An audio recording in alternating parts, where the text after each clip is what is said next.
नमस्कार जी, उत्तर प्रदेश उत्तराखंड देख रहे हैं आप। मैं हूं कुंदन जब्यार। इस वक्त मुख्यमंत्री योगी आदित्यनाथ क्या कह रहे हैं, सुनते हैं। कि मेडिकल एजुकेशन के द्वारा नर्सिंग और पैरामेडिकल के क्षेत्र में क्वालिटी की दृष्टि से क्वालिटी एजुकेशन भी हो, क्वालिटी सर्विसेज भी हो, इसके लिए क्वालिटी काउंसिल ऑफ इंडिया का चयन किया है। और मुझे विश्वास है कि इन्होंने इनकी फीस दे चुके होंगे क्योंकि अक्सर ये लोग आते थे हमारे सामने कि फीस हमें नहीं मिल पाती है। लेकिन मैं धन्यवाद दूंगा कि मिशन निरामया के अंतर्गत जिस अभियान को हम लोगों ने गत वर्ष प्रारंभ किया था, आज वो देश की एक ब्रांड बनी हुई है। मेडिकल के क्षेत्र में, स्वास्थ्य सुविधाओं के क्षेत्र में मैं बार बार इस बात को कहता हूं कि नर्सिंग और पैरामेडिकल का क्षेत्र उसका बैकबोन का काम करता है। हमने मेडिकल एजुकेशन की चर्चा तो की, लेकिन नर्सिंग और पैरामेडिकल को एक प्रकार से विस्मृत सा कर दिया था। हमारा प्रदेश का स्वयं स्टेट मेडिकल फैकल्टी बीमार हो चुका था और उनके नाम पर तमाम ऐसे संस्थान कार्य कर रहे थे जिनके पास न इंफ्रास्ट्रक्चर था, न उनके पास फैकल्टी थी। और उस दिश से मिशन निरामया अत्यंत महत्वपूर्ण हो चुका था। और गत वर्ष जब इस दिशा में प्रयास प्रारंभ हुए, आज उसके परिणाम भी हम सबके सामने हैं।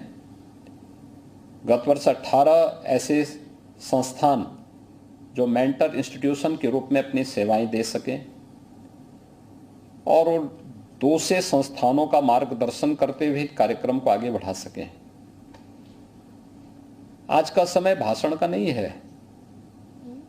प्रत्येक व्यक्ति क्वालिटी की हकीकत देखना चाहता है और क्वालिटी की हकीकत सबसे अच्छा माध्यम है हम कहीं पे डेमोन्स्ट्रेशन के माध्यम से उसके सामने प्रस्तुत करें कि वास्तविकता क्या है, कैसे होना है।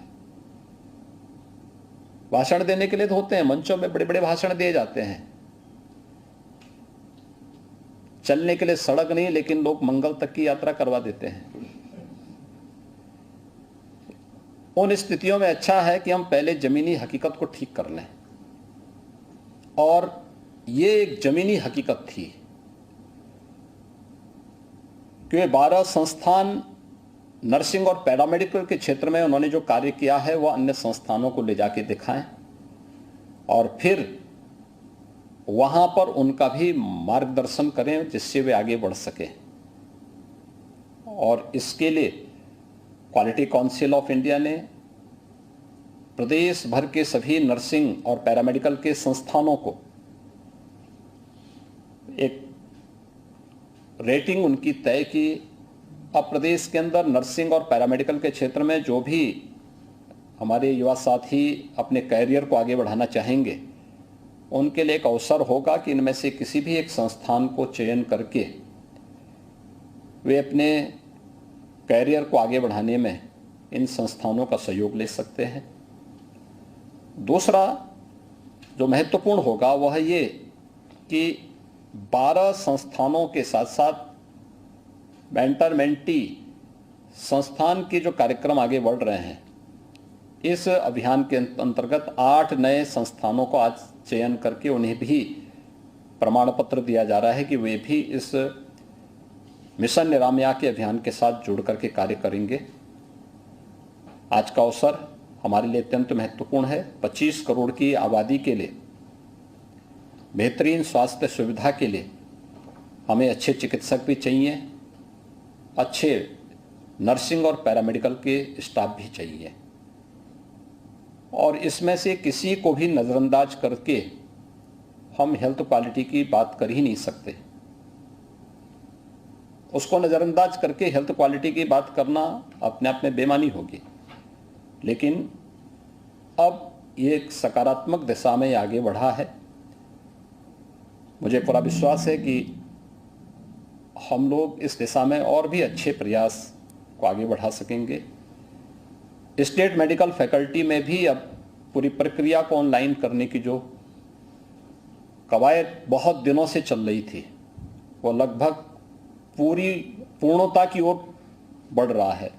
एक अच्छा प्रयास है और मुझे पूरा विश्वास है कि आने वाले समय में हम स्टेट मेडिकल फैकल्टी के पूरी कायाकल्प को भी एक समयबद्ध तरीके से आगे बढ़ा पाएंगे।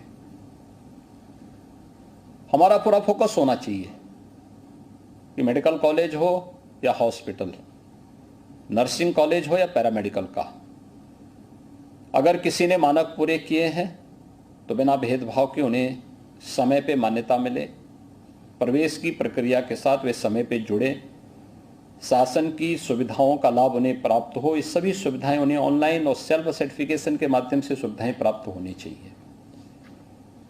लेकिन अगर कोई मानक को पूरा नहीं करता है, उसके पास इंफ्रास्ट्रक्चर नहीं है, उसके पास फैकल्टी नहीं है, लैब्स नहीं है, या फिर उसके पास अपनी लाइब्रेरी नहीं है, या उस अन्य तमाम वह मानकों को पूरा नहीं करता है, तो हमें उसमें धीरे धीरे कटौती करते हुए ऐसे संस्थानों को अपने उससे बाहर करना होगा, क्योंकि हम किसी युवा के साथ खिलवाड़ नहीं कर सकते और हमें किसी को भी उन युवाओं के साथ खिलवाड़ करने की छूट नहीं देनी चाहिए।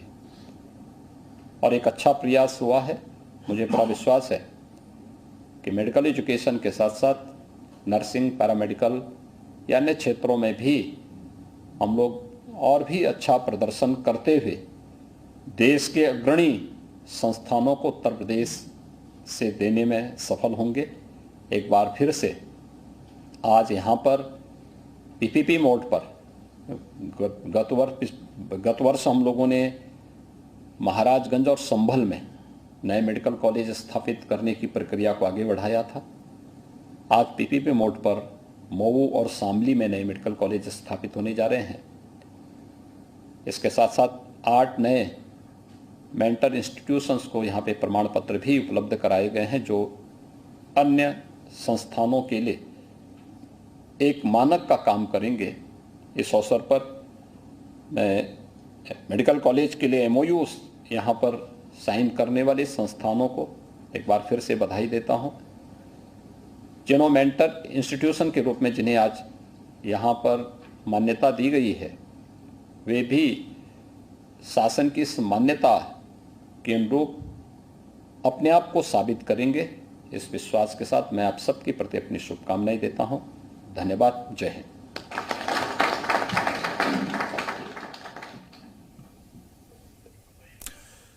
तो मिशन निरामया के तहत 2 जगहों पर मऊ और शामली में पीपीपी मॉडल पर मेडिकल कॉलेज खोले जाएंगे। इसके अलावा मुख्यमंत्री योगी आदित्यनाथ को आपने सुना, वो कह रहे हैं कि बिना पैरामेडिकल स्टाफ और नर्सिंग स्टाफ के बेहतर स्वास्थ्य सेवाओं के बारे में सोचा नहीं जा सकता, इसलिए उसकी बेहतरी के लिए काम करने की जरूरत है और इस दिशा में सरकार काम भी कर रही है।